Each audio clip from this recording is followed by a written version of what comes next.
Bolingbrook. Bolingbrook. We are right on the property line between Will and DuPage County with our friend Steve Yurek, who was in grade school band, high school, all of that with us. They're going to be able to find you now. You've given a pretty good location. Well, yeah, the drones are circling. I can sense them. We're being trailed. Jim Hosick is here. He's working the boards today. He's got us hooked into the back porch here. The zero gravity chair has made the transition out here. And we are going to, I don't know what we're going to talk about today, but it's going to be exciting. And we've got another half an hour to fill or more. So we're going to talk about many things. So let's talk about... Well, we were janitors together in the summer, for sure. So everybody probably had like a summer job at some point. And somehow, I know how I got into this whole thing is because Dave, our mutual friend, his dad was a janitor at this District 103 where Jim and I went to grade school. And Steve went to District 103 too. We had 7 schools, and the band program and orchestra program combined students of all 7 schools. And somehow, I know Dave got the job first with his dad, and somehow I got brought into that. I think I was only a janitor for 3 summers. I was a janitor for 6 summers for sure. Steve had fewer places to go. I think was it all through college though? All through college. Yeah. See, after the second year of college, I stayed at school all year round. So I started working at a gas station, restocking shelves and dropping things into the microwave to eat. Cleaning floors and redoing the gym floors. All of these. Wax and polish. You got to use the buffer, and. There was some wiffle ball games. Wiffle ball? We played wiffle ball in a school? Shockingly, his name was Ray All. And I can say this now because I'm sure Ray's dead. He'd be about 160. He hurt his foot. And I think Mark, Ream, and I were a crew together. And one day we go to this job. We ride our bicycles to the job. And Ray, our boss, or a real janitor, comes up and says, "Boys, I've hurt my foot. I have to go into surgery. So you're going to be left here in the school all by yourselves. So work real hard. And, I'll see you guys in a couple weeks. We'll send some guys over to, help." And they sent Steve, and I believe it was Paco. That could have been. Paco Mullenauer, which is a whole other story why they call him Paco. I do know.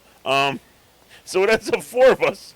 And so it ended up being a 3-person wiffle ball game with one looking out the window just to make sure that management wasn't coming for a quick test. Well, I remember we were painting. I was part of the paint crew on the outside. So we were painting on the roof, the overhang, and we were in charge of setting up the scaffolding, which for a sophomore in high school going into junior year, I wasn't even sure we knew how to do that. So first couple of times we just sent someone up to the top of the scaffold to see if it was going to hold. Nice. Yeah. Yeah, and that would fill up your entire summer. And you would work 7 to about 3:30. And I remember hurting my foot. I think there was you filled a water balloon with this Spal, S-P-A-L, which was a detergent.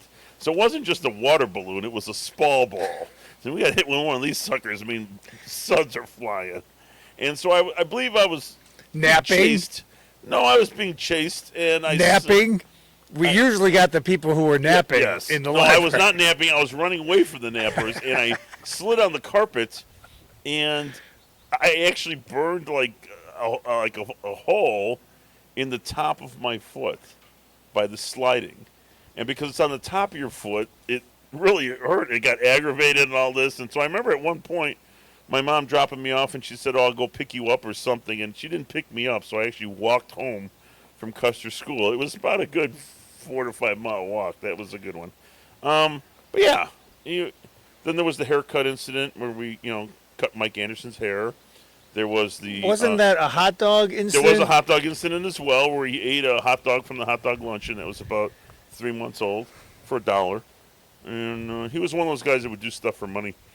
Not a lot. Like the fuzzy pumper, he would shoot mashed potatoes out of his teeth for 25 cents. I mean, he had a sliding scale.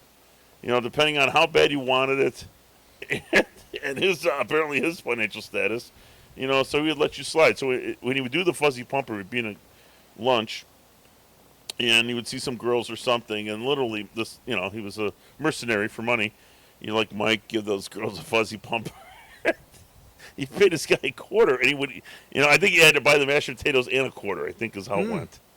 He put this whole bowl of mashed potatoes in his mouth, walk over there, and extrude it through his teeth onto them. That Yeah. Like I said, doesn't he's got sound mad fun. skills. He's a respiratory therapist now. I met him he was in the emergency room one day when I went in there to get my finger taken care of when I cut through it with a pumpkin knife. So he was there to help take care of me. So Mike Anderson, yeah. Gave you mouth to mouth, did he? No. So what do you remember about Orville Much?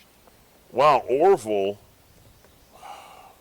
Well, I believe wasn't he the ringleader of this whole thing? So he was the short guy with the truck, and as long as he was happy, everybody was happy. He wasn't happy, nobody was happy. Right. So he was the one we were watching out for, because if Orville showed up and we were playing wiffle ball, that would not be a good thing. And several times he did come in, and the game got called quickly, and we had our mops and our buckets, and we're just mopping away here. Oh my gosh! How many of the 8 hours a day did you actually work? Well, I was on the original crew. I can't even think of the guy's name. He was in his last year.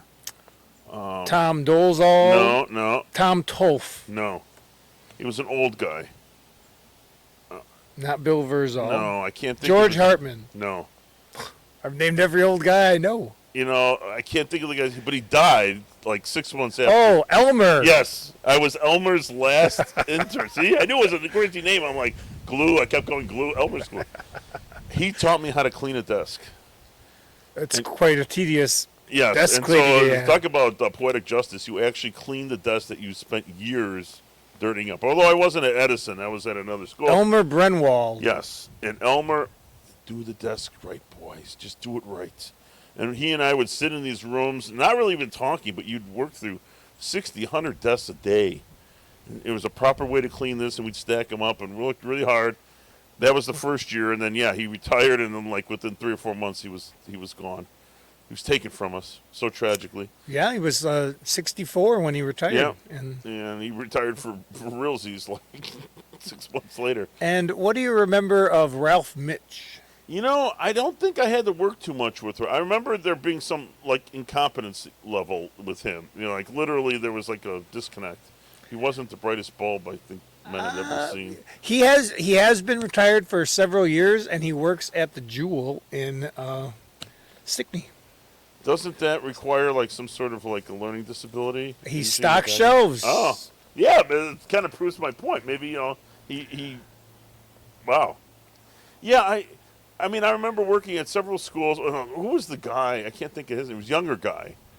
He had a big beard. And we were at Lincoln School because they had the library with the air conditioning. And he would go away on his little motorcycle things on the weekend and come back on Monday. He's like, boys, I've had 20, and I need to lay down. And we're like, wow, you had 20 beers this week? He goes, cases. I was involved in drinking 20 cases of beer. And you're like, oh, my God. And he would literally go to the library. He's like, watch the door. And he would sleep from whatever. We start at 7. He might wake up 10:30, 11 He o'clock. could still be working there. Yeah. He was young. Yeah, I can't think of his name. It'll come. But yeah, we'd hang out. And every Monday was we got to go to the library. We're cleaning the library every Monday morning for 6 hours while he slept. And he would just lay on a table, or he'd lay on the floor between the stacks. Oh, I can't believe it. I know. This is the problem with old age, Steve. Yeah. Things just go away. It'll come. You see their faces, and then it just goes. And then, so we had it pretty good. I think the one guy had it worse was Dave, because he had to work with his dad. Well, who worked with him there? Who would have been his partner? Because usually there were a couple of guys in each building. Yeah, I can't think of it, unless it was Przicki or somebody, because it wasn't any of us. That was like the death sentence, because if you got signed there, man, because you had to actually, every minute you had to actually I remember work. Steve being over at Lincoln. Yeah, I think we just had it so nice because, especially with the wiffle ball tournaments, we'd work really hard, 7 to 10, and there was a double header. There'd be 10 to noon, would be one game, and then we would, have lunch, and then. I think Robinson was probably the best school to play wiffle ball. It had that nice short porch. Yeah, you could really park it. Yeah, and so was the Paco. It's usually Paco and Steve against Mark and I. Yeah. Yeah, those were fun days. Batting away the summer, and then I remember that one day with this Mike Anderson character who's very tall. He was 6'2" something. He had Marfan syndrome. He was like Abe Lincoln, very extended joints and stuff. He first he wanted a haircut, and he was complaining that the haircut was, $6 or something, and he's like, that's too much. So Mark Ream said, oh, I've got a home haircut kit, and let me go home at lunch and get it. We'll cut your hair. Oh. And so they wouldn't let us do this during work hours, so we set this whole thing up. I don't know where we were at, in front of the school or something. And so the janitors stuck around because they wanted to see this. They basically put the apron on that guy, and I had the bib. Mark was wearing the bib that had all the pockets with all the little attachments on it. And Mike's reading the book, and he wants like a number 4, which is still like a legitimate clipper size, leaves you about an inch. So I might have given him the 0. That's the opposite of 4. We took it all. Took all his hair off. And so he's going, oh, it's a little thin. I mean, the janitors are just roaring because it all came off. I mean, it was all gone.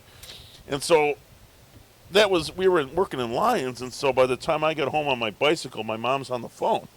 And she's like, talking to somebody. And she's like, so let me get this straight. My kid cut your kid's hair. Yes. Oh, so Mark did not use the trimmers. He just gave the attachment to the other guy who cut your son's hair. Well, they're in college. Shouldn't we let them figure this out? Like, why are you calling me? And it turned out it was Mike's mom. Oh. She did not like the haircut that he was given and thought, like, I don't know, we're going to put the hair back or something. And my mom's like, it's hair. Dennis. Yes. You are correct. I don't remember his last name, but yes, Dennis was the Dennis Crutcher. Dennis. Yeah, Dennis. Something with a K or something. Yes, you're right, Dennis. And then the other Mike incident was the hot dog luncheon. We came across a tray of hot dogs that had been in for 3 months. They were black. And again, Mike Anderson was the guy to do stuff, so he wanted $1 to take a bite. Only $1 again? It was a quarter for the fuzzy pumper, so he marked up. He needed money, so we all cough up, our quarters or whatever. Same thing. Mark goes home at lunch to get the camera to take a picture of this, and we're all looking at this like, don't, the janitor's like, don't do it. You're gonna get sick. Don't do it. They're very conservative. Mike takes a bite of this thing, and it was like those cartoons where the cigar blows up in the guy's face. This hot dog exploded in Mike's face. He had black spores all over his face, and he's going to spit it out because it's horrible. I'm like, no. We said a bite. Get to chewing. And we made him chew that sucker. And he said it was like ash. It was just... I wouldn't do it. Good times. Good times. Did it smell? Like, I couldn't get past the smell. No, it had no smell. It was well past that. This is fossilized. This would be like chewing on a, ashen car tire, or like, something out of a fire pit. Like that. It was like charcoal almost in something. After my first summer, like, you guys were stationed at a school for most of the summer. You were on a crew. But I get to be on the outside, either painting or I would be cutting the grass, riding the tractor, which was like a 1953 tractor. You were the chosen one, yeah. Yeah, so I got to at least do other things than just sit in a room all day. Yeah. I hated you for that, Steve, because, you got to go outside. We were, spall ball, and then we learned about Vauban. Takes Vandalex. So Vauban is when you vomit in grade school. That's what they put down, vomit ban. It's like sawdust to pick up the puke. And then, so you can sweep it. Yes, so you can sweep it away. Then the other option is called Vandalex. So when the kids write, Johnny loves, Jenny on the wall, Vandalex is what you would take off the brick to help remove that. But it really didn't. It kind of smeared it around, and you'd blend it into so you couldn't read it anymore. It would just be dark. We were painting windows at Lincoln, and every night we would put down the putty because we installed a couple of new windows. Right. And then before we could paint it, we had to let it dry. Kids would come at night and scrape it all out. Why? And so we'd have to redo it the next day, and this happened for like a week in a row. And I said, well, why don't you put something in the putty like glass so when they scrape it out, they get a little repercussion? And they're like, we can't do that. We're a public school. I'm like, all right, well, I had a solution, but apparently it was too harsh for the public schools. Different times, Steve. Now they just electrify the window. You touch it, you die, and that's, We had a grade school teacher like that. This when we had Mr. Who was our? We had a teacher. Piker? No, well, Piker was the gym teacher. No, we had a principal, who actually died of a self-inflicted gunshot. Whoa, a principal while you were in school? Oh yeah. Why don't I remember And we this? were told he was cleaning his gun. Like, now you hear it, you're like, oh yeah, that's a way to put it. Cleaning his gun, and then kablamo. And so then we got Mr. Mizwicki was the replacement. So he brings us all. We talked about that last week where we had 44 kids and shoved into the auditorium. And he gave a very impassioned speech, which I really wish had been recorded. Now you would have it on your phone. You screw up, you die. You break a window, you die. You vandalize the school, Yes. you die. Yeah. You act up in class, you die. You die. You die. Everything is you die. We're all like, wow, this guy seems to want to kill us. And so, He was super short, too, Mr. yes. Mizwicki. And he had this whole you die thing going. And I'm thinking, is he addressing anything in particular? I mean, it's the whole class. It's the whole school. He's given the... So the second grade kids are like, why does our teacher why does the principal want to kill us? Who is this guy? And the 8th graders are like, go for it, old man. Bring it. We'll see who's going to leave here. I mean, it's you die, you die, you die. It's like, what the heck? Did they separate you guys, your class, by any particular way, alphabetical? Well, we talked about this last week. I think there was, yes, I believe from academic standpoint, there was a culling of the herd. We had, out of our 44 kids, we had 10 bullies. Each class got 5 of those. But like for math and science, I was not in Dave's class. So was I the chosen one, or was Dave the chosen one? Let's think about this. I don't know. I guess it's like free agencies, like when two sides pick a team, right? So did Pomeranian pick? So Rich and Jim What were always in grade class did they together. split you in? We were always with Pomeranian. We followed her the whole way up. Right, and I had her for some stuff, but not all stuff. So we split us up from first grade. We had 44 kids. Kindergarten. I mean, kindergarten was Yeah. 2 classes. You had a morning kindergarten and an evening kindergarten. So whenever they made this, and I'm pretty sure kids probably transferred from class to class occasionally, but not like lock stock. It was pretty much the 22 got picked in first grade were the 22 you rode with. Huh. So that's why when Jim and I a few months ago we were trying to name the 44 kids, we only got the 43. Whoa. There's no way I could name all 30 It took kids us a in my... couple times, and then it turns out it was this guy that Dave wrestled. We had wrestling, and I'm thinking, I remember Joe Lobb was his name. Oh. So if you think Dave was a pacifist, you should have met Joe. Joe was like, like Plato, just mold me, because we didn't know his name, but we knew his attributes. He could never have spoken in class. Nothing bad could have ever happened with him because he would have gotten noticed for that. He could have never, been on any sports team, band thing, anything. He was a non-participant in school, but he was there every day. So he might have been a crossing guard or something, but never, everybody that's like we were in band together or soccer or sports or whatever, we were doing stuff with. But there were so many kids in our class, like 10 or 12 of them would just go away. Like, okay, good, see you tomorrow. Well, but 22 is manageable. Right, but it was it's changing. So like I had Dave for social studies, but not math and science. Ah. I think that was when we hit the middle school section. Yeah. 6th, 7th, 8th. Because that's when they'd break us up. When you were in the regular classes, you were with everybody because everyone was taught the same. It wasn't until 6th, 7th, 8th grade that they started breaking us up. The cream rises to the top or doesn't. So I remember, yes, I was more of a Scott Dinga, John Gondo. We were all smart though, Mark. We were all smart, and then you started eating the lead paint. No, I ate lead paint the whole time. No, Well, what were you best at in grade school? being a smartass. So there wasn't a particular class that you enjoyed? Oh no, I enjoyed art. We didn't really have art as a class. Music was tough because she was teaching treble clef, and I was a bass clef guy. So I really did crappy in music because I got all the notes wrong. What is this letter? An A? And I'm like, no, that's an E. And she's like, no, it isn't. Like, it is. Who was your music teacher? Mrs. Lockett. We had a Mrs. Turney, and she was young, and she let us sing like Lucy in the Sky with Diamonds. And, hippie. Yeah, we got to sing Oh, no, Joni we Mitchell did. songs. We did. Yeah, we had her.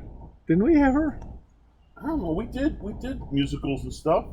And I remember my sister was what was it? What the heck was this? From Cabaret.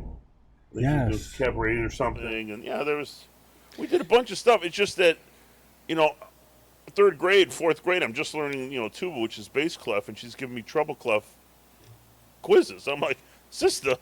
Oh, they never quizzed us on any of that. We mostly just learned to sing. All over it, and every time I'm getting it wrong, and she's almost like beating me, and she's like, "Get it right." I'm like, "You get it right."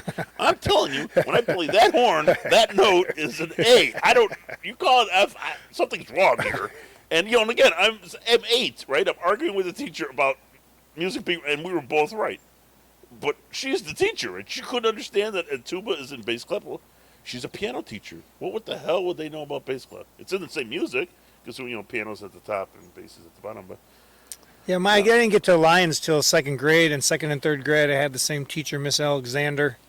And I kept in touch with her throughout my life and hers. And, she just passed away at age 76. So I'm going to a memorial for her at the end of July at Kiwanis Park. Oh, there you go. When she retired from Robinson, they had an open house, and the whole community came to say how great she was. Yeah, no, I don't think I excelled at anything except being the funny guy in the room.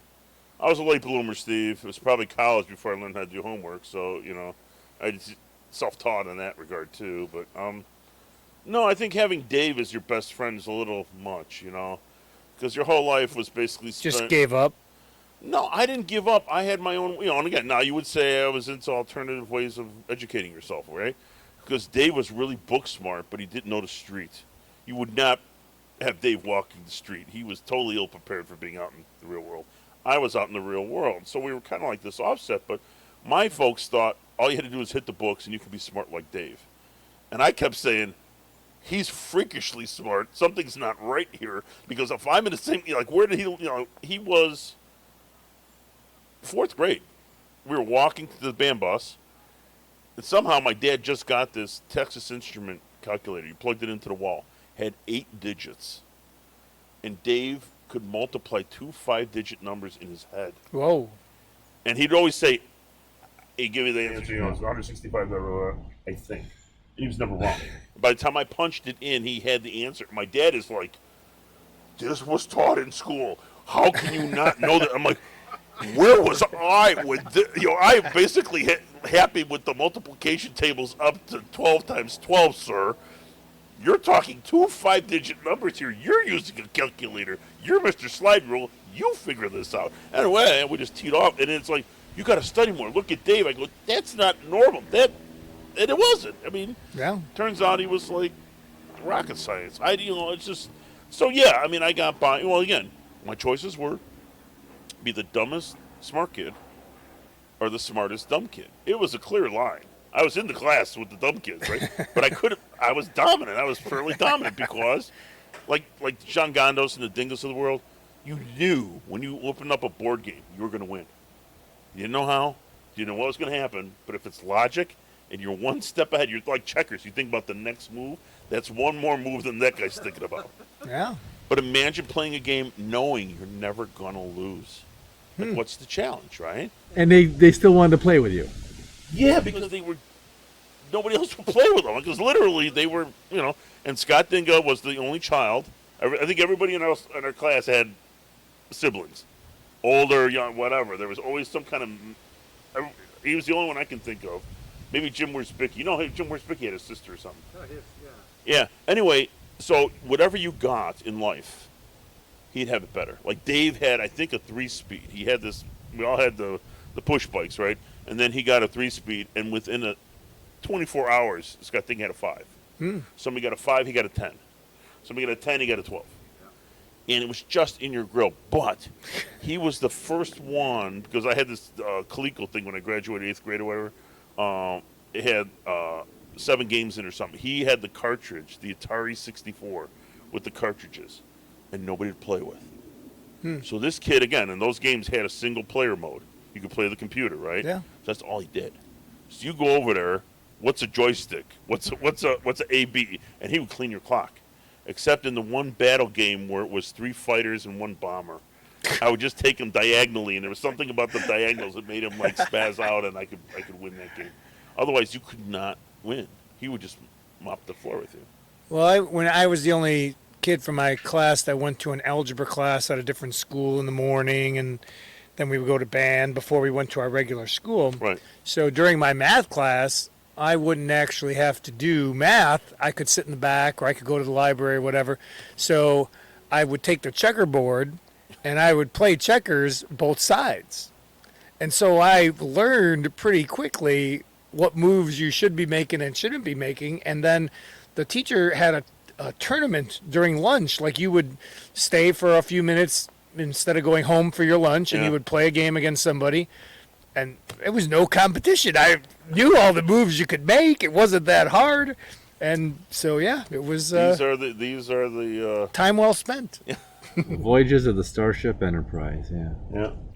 Yeah. I would, but see, we always talk about staying in your zone. So like Rich, Jim, and Jeff Costa were a zone. There was a zone on like Wesley, which was Christy Gindra. He'd go down a block as Jim Wiersbicki. Our zone was this Chuck Steffa, Dave, and I. The next block over, there was nobody. The two girls, Nancy and Roberta, were up north. And then after that was Scott, Dinga, and John Gondos on the same block. So I would bounce around all these groups. Dave would stay in the zone. He didn't, Mom wouldn't let him go too far. I had a full range. I could go wherever I wanted. So I would hang out with these guys, and I'd be on the soccer team with them or whatever. And so I got to see a lot more of the kids in the neighborhood. And it was, spent a lot too much time with the Dinga guy. It was a little creepy. But yeah. Wasn't he a successful military? His dad was a CB in World War II. Scott didn't go into the military? He did briefly. He went to Southern Illinois, and he kind of didn't get invited. One thing I remember about Mr. Dinga, he had the old German uniforms. Yeah. And he would bring those at school or scouts he had or something. A huge collection of World War II patches, usually. It was every World War II patch, because he was a CB. They were building things, like they'd build an airstrip or something in War II. I think he was in the Pacific. And he had this huge military thing he'd bring around. Scott failed out of Southern, I think, and then he went into the military. Then he got out, and he's a police officer in the Inglewood district. And he has a gun, I'm sure, all the time now. But, yeah, I think he's got a daughter now, too. Wow. His mom's done. But, so you would hang out with these guys, and you would know that you could win any game that required any sort of logic, because they just... And both, the one thing that John Gondos and Dinga held account, their parents, the mother would do their homework, and they would sign it. So you'd see this math homework coming in. It was absolutely beautiful. And then you'd see this, this butchered signature at the top. You're like, whoa, what happened here? Well, yeah, we just don't want to turn in messy homework, don't do we? Oh, okay. Scott's sleeping it through. There's no way he did this homework. Wow. But then, too, we all got passed through. But you had a class with, like, Dave, rocket science boy, and you got a kid, Ralph Wiggins eating the crayon in the same class. So how do you bridge that gap? That's about to be a thing now in high school, too. You're just going to pass right through. They are going to pass? Yep. Mm-hmm. Well. Is that because of the COVID stuff? It's not necessarily because of that. It's there's a policy going around in many places where if you don't turn in something, you don't get a 0. Because failing is from 0 to 59. There's too many ways to fail, so you should be getting a 50% if you don't turn something in. And that's a thing that's going around. Some places have adopted it, and others haven't yet, but eventually I think everybody will adopt that at the high school level. So if you have a big essay that you know is worth 20% of your grade, you could choose just to not do it. You'll get a 50%. If you don't like writing and you don't want to put in the amount of time it's going to take. Oh, so you don't get a 0, you get a 50. Yep. So that actually helps your average by not. Well, it doesn't help your average, but if you're... Well, it won't hurt as much as a 0. It's not going to hurt as much as a 0.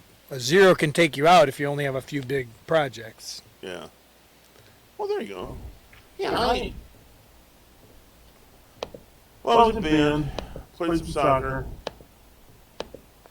I was not on the basketball team. I had no interest in basketball. It was a full. I was always a kid that was hanging out in school a lot, though, because we were only half block in school. So I was always shooting hoops down there and got to run into a bunch of bizarros. You know, because we had a large class, and so some of these kids, like Chris Montana, came from like 8 or 9 kids. It was like, you know, cheaper by the dozen. That house, it was like kids are pulling out of every window of the stinking place. You could fill the whole baseball team just with family members. It was crazy. And there was a lady down there. She gave us Hinckley & Schmidt water, so it would be roasting. And again, now not like, and I gotta say, not as hot as it is here now. When you're a kid in the summer, there were never days like we're having now, where it's just. Well, it wasn't even air. We had one air-conditioned room in our house. Did you have right? So you had a window unit. Yeah. You were talking about this with Jim. The we had a choice. I think I was in like, this is definitely 70s, so this would have been like 73, 74.